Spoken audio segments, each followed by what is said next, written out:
D'habitude, quand on pense à la guerre, l'image qui vient en tête, c'est vraiment le chaos absolu. Ouais, totalement. La poussière qui aveugle, le bruit assourdissant des tirs, enfin, la confusion totale sur le terrain, quoi. C'est ce fameux brouillard de la guerre, en fait. Les théoriciens militaires en parlent depuis des siècles. Exactement. On s'attend viscéralement à ce que le champ de bataille soit complètement illisible. Tout simplement parce que l'adrénaline et la peur, ça détruit notre capacité à traiter l'information. Historiquement, c'est le problème fondamental de tout conflit armé. Je veux dire, la plus grande difficulté tactique, ça n'a jamais été la puissance de feu. C'est la perception. Ouais, juste savoir où on est. C'est ça. Savoir simplement où se trouve l'ennemi dans un bâtiment en ruine ou s'assurer que l'ombre qui bouge au bout de la rue, c'est pas un allié. La survie dépend de cette clarté et elle fait presque toujours défaut au pire moment. Mais imaginons un instant que ce brouillard se dissipe totalement. Imaginons qu'on puisse superposer l'interface super nette chirurgicale avec des codes couleurs, genre l'interface d'un jeu vidéo, directement sur la réalité chaotique du combat. Oula, ça change tout. Plus de confusion. Juste des cibles hyper claires, encadrées en rouge et projetées direct sur la rétine. Transformer la guerre en un flux de données parfaitement digeste, c'est le Graal de l'ingénierie militaire depuis des décennies, tu sais. L'idée de base, c'est vraiment de remplacer la panique humaine par une certitude algorithmique. Eh ben on y est. Nous sommes le 12 mars 2026 et ce qui ressemblait à de la pure science-fiction est en train de devenir une réalité super concrète. Et franchement un peu glaçante. Ah oui, très glaçante même. Pour notre exploration d'aujourd'hui, on plonge dans une enquête audio passionnante de Block News. C'est une excellente version podcast audio d'investigation ultra immersive qui décortique la tech militaire de pointe. Une enquête vraiment fouillée, ouais. La mission de ce décryptage, c'est de comprendre comment un ado prodige, qui avait été banni de la Silicon Valley, a réussi un retour triomphal pour construire l'arme tactique la plus avancée de toute l'histoire. D'accord ? Décortiquons tout ça. Je suis prête. Ce trimestre même, donc là, au deuxième trimestre 2026, l'armée américaine reçoit les 100 premières unités d'un casque de réalité augmentée. Un truc appelé Eagle Eye. Le fameux. Ouais, et il est fabriqué par la start-up Anduril, en partenariat direct avec, accroche-toi bien, Meta. Et c'est là que l'ironie cosmique de cette alliance est juste vertigineuse. Parce que on parle de Palmer Luckey, le fondateur d'Oculus. Ouais, le gars de la réalité virtuelle. Exactement. Et il s'allie aujourd'hui avec Mark Zuckerberg, le PDG qu'il a littéralement mis à la porte il y a quelques années. C'est fou. Ils collaborent ensemble pour prendre une technologie qui, à la base, devait révolutionner le salon de Monsieur Tout-le-Monde, tu vois, pour en faire un équipement de guerre mortel. C'est un retournement de situation incroyable. Et ça mérite vraiment qu'on s'y arrête. Mais pour comprendre comment Anduril a pu rafler ce marché militaire, il faut remonter à l'événement fondateur de l'entreprise. La fameuse rancune. Exactement. Cette rancune spectaculaire qui a servi de carburant au projet. Reprenons un peu la chronologie de cette série audio, parce que le rythme de cette histoire, il est insensé. Vas-y, je t'écoute. En 2012, Palmer Luckey n'a que 18 ans. Il bricole dans son garage et il lance un Kickstarter pour l'Oculus Rift. Il récolte 2,4 millions de dollars en 36 heures. Un exploit pour l'époque. Totalement. 3 ans plus tard, Zuckerberg débarque, il teste le casque et il rachète l'entreprise pour 2 milliards. Et là, boum, à 24 ans, Luckey est viré de sa propre boîte. C'est brutal. Mais pourquoi tuer la poule aux œufs d'or? Qu'est-ce qui justifie un licenciement aussi soudain en 2017? Alors il faut analyser les deux récits parallèles de cette rupture, et en restant strictement factuel, parce que c'est un sujet très polarisant. Oui, on s'en tient aux sources de l'enquête. Voilà, la version officielle, celle qui a fuité partout dans la presse à l'époque, elle est d'ordre politique et culturel. Luckey avait fait un don de 10 000 $ à Nimble America, qui était un groupe de soutien pro-Trump. Ah oui, je me souviens de ça. Et dans l'écosystème de Facebook de 2017, qui était culturellement très à gauche, ça a provoqué une véritable mutinerie en interne, genre des développeurs menaçaient carrément de boycotter la plateforme Oculus. D'accord, donc ça c'est la version publique, le scandale qui a fait les gros titres. Mais l'enquête audio de Block News met en avant des rapports de Bloomberg et du Wall Street Journal. Et ces rapports, ils pointent vers une fracture beaucoup plus profonde. Tout à fait, une fracture structurelle. Et c'est là que se trouve le vrai point de rupture.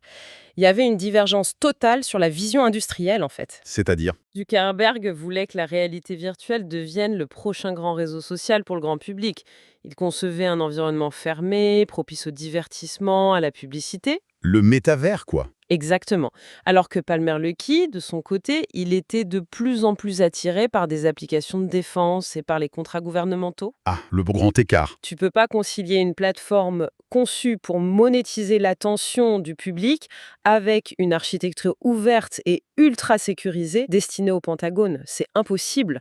Les deux modèles économiques s'excluent mutuellement. Pour utiliser une petite analogie, imaginons un groupe de musique au sommet de sa gloire. Il y a un membre qui veut produire de la pop très lisse, formaté pour passer à la radio, plaire aux annonceurs, tout ça. Ouais, je vois l'idée. Et l'autre membre décide soudainement qu'il veut faire que du death metal extrême en indépendant. C'est juste injouable sur la même scène. C'est clair. Sauf qu'ici, le death metal, ce sont des systèmes d'armement réels. L'image est super juste. Et la réaction de Lucky à son éviction, elle a pas tardé. À peine 2 mois plus tard, le mec fonde Anduril. Le timing est fou. Et le choix du nom, c'est une provocation totalement assumée. Anduril, c'est l'épée d'Aragorn dans Le Seigneur des Anneaux, l'arme qui a été brisée et qui est reforgée pour devenir encore plus puissante. Le message est pas super subtil. Non, c'est le symbole ultime d'une vengeance technologique. Et ce qui rend cette création incroyable, c'est le contexte de l'époque. En 2018, la Silicon Valley fuyait l'armée américaine comme la peste. Ah oui, c'était radioactif. L'enquête mentionne d'ailleurs le fameux projet Google Maven. Des milliers d'ingénieurs de Google ont signé des pétitions, certains ont même démissionné, tout ça pour empêcher que leur IA soit utilisée par des drones militaires. Pendant que les géants de la tech faisaient leur crise de conscience éthique, Lucky, lui, il ouvrait grand la porte au Pentagone. Ouais, et aujourd'hui, Anduril pèse 3,5 millions de milliards de dollars. Ah, rien que ça. En gros, il a occupé un vide que la Silicon Valley traditionnelle refusait de combler, par pure idéologie. Mais bon, avoir de l'ambition et élever des milliards, c'est pas suffisant pour s'imposer face aux vieux industriels de la défense. C'est sûr. Pour qu'une jeune pousse comme Anduril récupère un contrat aussi crucial que le casque Eagle Eye, il a fallu qu'un géant absolu se casse les dents sur le projet. Et de manière humiliante. Et ce géant, c'est Microsoft. Voilà. Les chiffres de leur fiasco sont à peine croyables.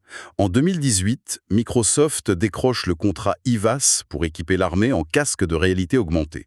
Un contrat pharaonique, on parle de 22 milliards de dollars sur 10 ans. C'est gigantesque. Et l'enquête de Bloomberg News estime qu'ils ont déjà cramé entre 2 et 4 milliards. Et le résultat opérationnel, Un échec total. 0 casque sur le champ de bataille. Il y a des rapports qui indiquaient que les soldats avaient des nausées sévères en quelques minutes et des migraines insupportables. Mais comment Microsoft, avec toutes ses ressources, a pu se planter à ce coin? Ce qui est fascinant ici, c'est de voir l'aveuglement matériel de Microsoft. Ils ont pris le problème complètement à l'envers. Comment ça? Ils possédaient déjà le casque HoloLens 2, qui est honnêtement une merveille d'ingénierie. Ouais, c'est vrai. Et climatisé, en bougeant la tête super doucement. Ouais, c'est pas exactement les conditions d'un assaut urbain. Loin de là. Ils ont essayé de forcer cette technologie civile à devenir militaire juste en y ajoutant des couches de protection. Ah ouais, la mauvaise idée. Bah oui, quand tu mets ce casque sur un fantassin qui rentre dans la boue, qui sprint, qui encaisse le recul d'une arme lourde et qui transpire pendant 16 heures, la physique, elle suit plus. Les capteurs devaient saturer. Les capteurs optiques perdaient leur calibration avec les mouvements brusques. Le résultat direct, c'est une dissonance sensorielle. Le cerveau perçoit un décalage, même infime, entre le mouvement physique de la tête et l'affichage des éléments numériques. D'où les nausées. Voilà. C'est ce décalage, cette latence vestibulaire qui provoque immédiatement le mal de mer et les migraines de fou. Et c'est là que ça devient vraiment intéressant. Palmer Luckey, lui, il observe ce désastre à 22 milliards de dollars depuis les gradins. Avec du popcorn. Grave. Et en septembre 2025, l'armée débranche officiellement Microsoft. Et là, Anduril se jette sur l'occasion. Mais il y a un détail qui me fait un peu tiquer dans le podcast. Lequel ? Anduril récupère le projet avec une promesse de budget de seulement 159 millions de dollars. Ouais, la différence est dingue. C'est 140 fois moins que Microsoft. Ils font chuter le coût unitaire du casque de 80 000 dollars à environ 25 000 voire 40 000 dollars pour l'Eagle Eye. Honnêtement, diviser le prix par 2 ou 3, tout en promettant de faire mieux. Ça sent l'embrouille. Ça ressemble à la pire tradition de survendage de la tech, non? Est-ce qu'ils sont pas juste en train de rogner sur la sécurité balistique pour remporter l'appel d'offres à tout prix? Comment c'est tenable financièrement? Alors, curieusement, cette baisse drastique des coûts, elle n'est pas due à des économies de bout de chandelle. C'est une approche industrielle qui est totalement différente. Explique-moi. Anduril n'a pas essayé d'inventer des nouveaux écrans propriétaires hors de prix en partant de zéro comme Microsoft. Leur coup de génie économique, ça a été de se positionner uniquement comme un intégrateur logiciel. D'accord. Leur vraie valeur ajoutée, c'est leur logiciel, Lattice. Pour tout le reste, ils ont conçu l'architecture du casque, non pas comme un accessoire que tu clipses sur un casque lourd, mais comme une unité balistique intégrée. Chaque millimètre est pensé pour le combat. Mais qui fabrique les pièces alors? Ils sous-traitent les composants physiques à ceux qui les maîtrisent déjà parfaitement. D'accord. Donc pour réussir ce tour de force, Anduril a dû ravaler un peu la fierté du créateur omnipotent qui fait tout seul. Ils ont dû assembler une véritable équipe de mercenaires industriels. Une vraie Dream Team. Et l'alliance qu'ils ont mise sur pied est super surprenante. Mais avant de lister les partenaires, parlons de ce que Legal Life fait concrètement sur le terrain. La partie science-fiction. C'est ça. Le documentaire de Block News décrit ce fameux affichage tête haute, le HUD, et la mécanique derrière, elle donne des frissons. On parle plus de la vieille vision nocturne verdâtre toute floue là. Ah non, fini tout ça. C'est littéralement l'interface d'un jeu de tir à la première personne. Le soldat a une minimap en bas de l'œil, un flux vidéo de drone dans un coin, les alliés sont signalés en bleu, les menaces en rouge. Comme dans un jeu. Et le plus fou, le casque projette des silhouettes squelettiques à travers des murs pleins. Attends, comment c'est physiquement possible de voir à travers du béton massif? C'est pas de la magie de cinéma quand même. Non, pas de magie. C'est ce qu'on appelle la fusion de capteurs à très haute fréquence. En fait, le casque lui-même ne voit pas à travers le mur. Ah d'accord. Il est connecté en permanence à un drone qui survole le bâtiment, disons à 150 mètres d'altitude. Et ce drone, il est équipé de radars thermiques de pointe. Je commence à comprendre le truc. Voilà, le drone lit la signature thermique à travers le toit, il envoie cette donnée brute à l'intelligence artificielle du casque, et c'est l'IA qui calcule instantanément la géométrie de la pièce et génère cette fameuse silhouette 3D animée en surimpression sur l'écran du soldat. C'est ouf. Et tout ça en une fraction de seconde, pour que le soldat voit la position exacte de l'ennemi en temps réel. C'est époustouflant. Et le cerveau de toute cette opération, c'est cette intelligence artificielle développée par Anduril qu'ils appellent Lattice. Parce que, on est d'accord, le vrai danger moderne, c'est plus le manque d'informations, c'est la noyade. Absolument. L'infobésité mortelle. Avec les satellites, les drones, les radars, on génère des pétaoctets de données à la minute. Si on affiche tout ça d'un coup dans les lunettes d'un fantassin, son cerveau est disjoncte direct. Et c'est précisément le rôle de Lattice. L'IA joue un rôle de rédacteur en chef impitoyable, en fait. Elle analyse tout ce chaos de données et elle fait des choix éditoriaux de survie. C'est-à-dire, Elle va supprimer 99% du bruit visuel pour ne mettre en surbrillance que le tireur embusqué au 3e étage, tout en ignorant totalement, par exemple, le véhicule civil qui passe 2 rues plus loin. le filtre parfait, quoi. Et pour que cette IA fonctionne de manière autonome, le premier partenaire majeur d'Anduril dans l'Eagle Eye, c'est Qualcomm. Oui, le géant des puces. Ils fournissent ce qu'on appelle des puces Edge et Eye. Pourquoi c'est si important de faire ces calculs localement, on the Edge, directement dans le casque du gars, plutôt que d'envoyer tout ça sur le cloud, comme on le fait tous les jours avec nos smartphones? L'enquête cite un événement très précis pour justifier ça. Le fameux brouillage de 1100 navires dans le golfe Persique par l'Iran en mars 2026. Ah oui, énorme incident. Sur un théâtre d'opérations de haute intensité, le réseau de communication, c'est la toute première chose que l'adversaire va essayer de détruire ou de brouiller. Logique. Si le casque Eagle Eye dépend d'une connexion cloud lointaine pour analyser ces images, dès que le réseau tombe, le soldat se retrouve avec un vulgaire bout de plastique hyper cher et inutile sur la tête. Pire, ça lui bloque la vue. Exactement. L'Edge AI garantit que même si le mec est complètement isolé, coupé du monde par des interférences massives, la puce intégrée dans son casque continue de tourner. Elle analyse son environnement immédiat avec ses propres caméras et désigne les cibles vitales. Une autonomie totale sur le terrain, donc. On note aussi dans l'alliance la présence de la marque Oakley pour les lentilles balistiques ultra résistantes et Gentex qui maîtrise les matériaux de la coque. Du solide. Mais le partenaire qui fait vraiment l'effet d'une bombe dans cette enquête, c'est Meta. Mark Zuckerberg fournit la technologie d'affichage optique via ses Reality Labs. La boucle est bouclée. Ouais. Rappelons quand même que Reality Labs, c'est cette division de Meta qui a englouti plus de 50 milliards de dollars à perte pour essayer de construire un métaverse que personne n'utilise. Un gouffre financier historique. Et aujourd'hui, cette technologie de divertissement ruinée, elle devient la clé de voûte optique de l'armée américaine. Le fait que Zuckerberg doit fournir la quincaillerie, les écrans, à l'entreprise du type qu'il a humilié et licencié, c'est une vengeance d'une élégance rare de la part de Lucky, non ? C'est une boucle technologique fascinante.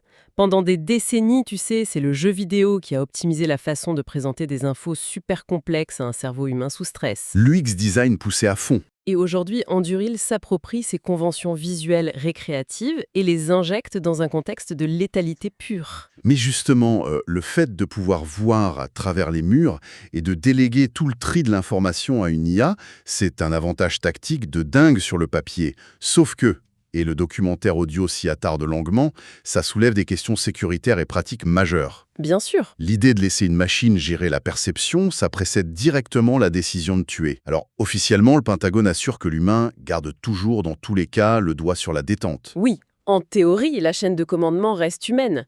Mais dans la réalité neurologique du combat, c'est beaucoup plus flou. Prenons une situation du quotidien pour ceux qui nous écoutent. On a tous déjà suivi aveuglément la ligne bleue de notre GPS, non? Oh que oui. Et on finit par s'engager dans un sens interdit ou une impasse obscure, tout simplement parce qu'on avait éteint notre esprit critique pour faire aveuglement confiance à la machine. Le fameux biais d'automatisation. Voilà.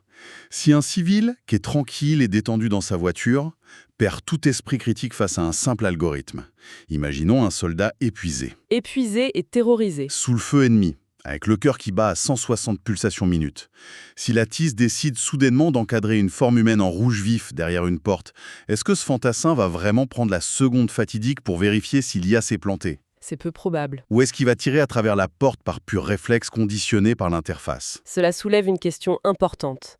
C'est le biais d'automatisation poussé à son paroxysme.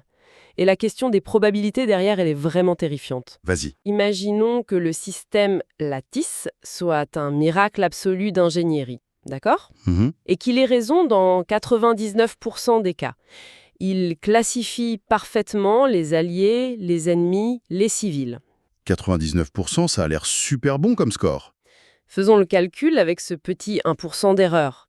Si une brigade déploie 5000 hommes sur le terrain et que chaque soldat prend, disons, 10 décisions de tir ou de classification visuelle par jour. Ça fait 50 000 décisions tactiques quotidiennes. Exact.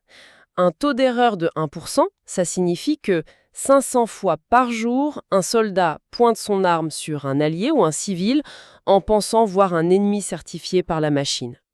500 erreurs potentiellement mortelles chaque jour pour une seule brigade. C'est glaçant. Comment le Pentagone justifie cette marge d'erreur mathématique? Ne soient plus des erreurs humaines, mais de simples bugs statistiques. L'enquête met aussi en lumière un problème vertigineux lié aux données elles-mêmes. Pour fonctionner de manière optimale, l'Eagle Eye doit mesurer l'état du soldat en temps réel. Oui, la télémétrie humaine. Il traque la dilatation des pupilles, la direction exacte du regard, le rythme cardiaque, le niveau de stress, et tout ça à la microseconde. Ce sont des données biométriques d'une intimité folle récoltées au moment précis où un être humain ôte la vie. Et le pire, c'est de savoir où ça va. Exactement. Qui est dans la boucle matérielle? Meta. Une entreprise dont l'ADN, la mission première depuis sa création, c'est d'aspirer des données comportementales pour les revendre et les monétiser. Ça pose un vrai souci éthique.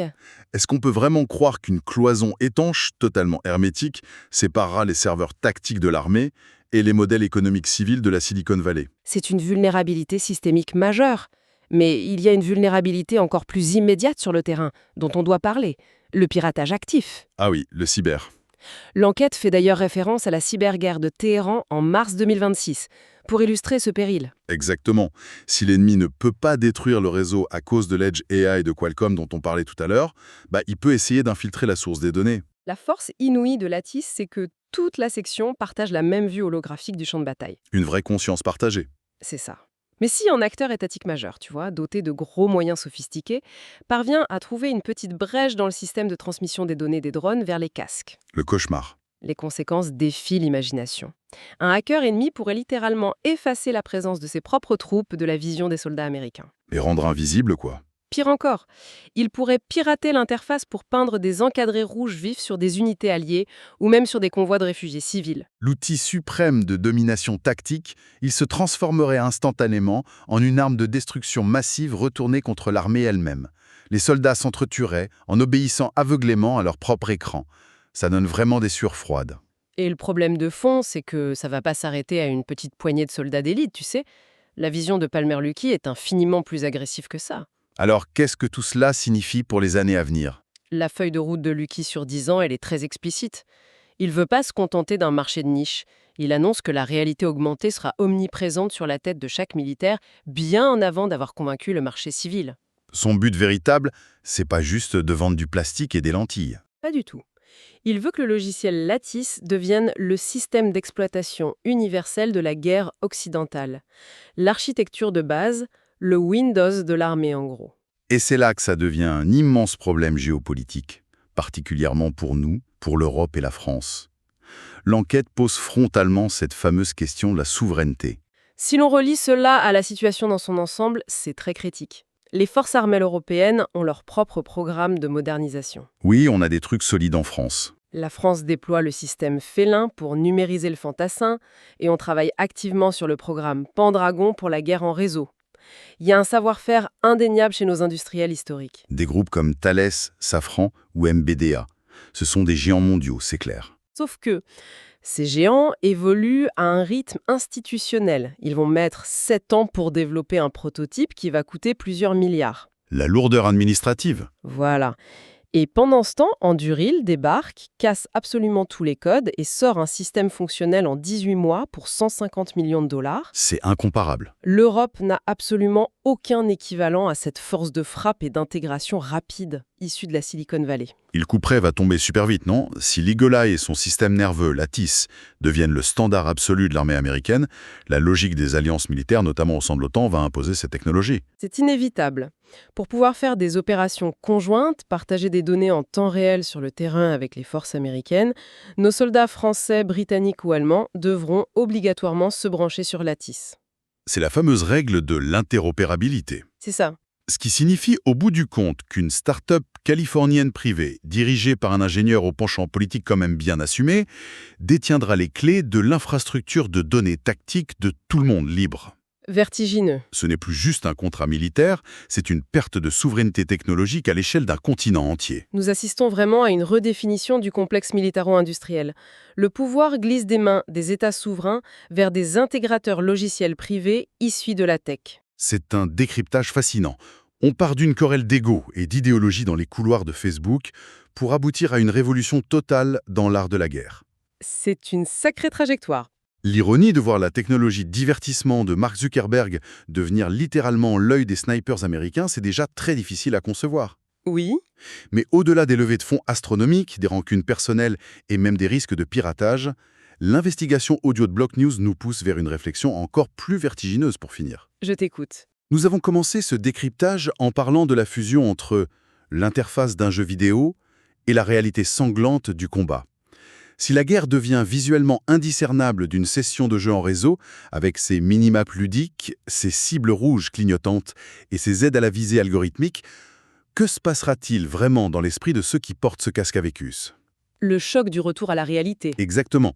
Quand la mission s'achève, que la poussière retombe et que le soldat retire l'Eagle Eye de sa tête, la violence redevient soudainement réelle, crue et profondément humaine. Sans filtre. Le cerveau humain peut-il seulement supporter cette bascule quotidienne entre la mort gamifiée, propre, assistée par ordinateur, et la réalité viscérale de ses actes? Cette gamification extrême de la létalité pourrait bien engendrer une forme de dissociation psychologique totalement inédite dans l'histoire des conflits humains. C'est clair. Et aucune mise à jour logicielle de la Silicon Valley ne pourra jamais corriger ça. C'est une pensée vertigineuse qu'on laisse à tous ceux qui écoutent cette analyse.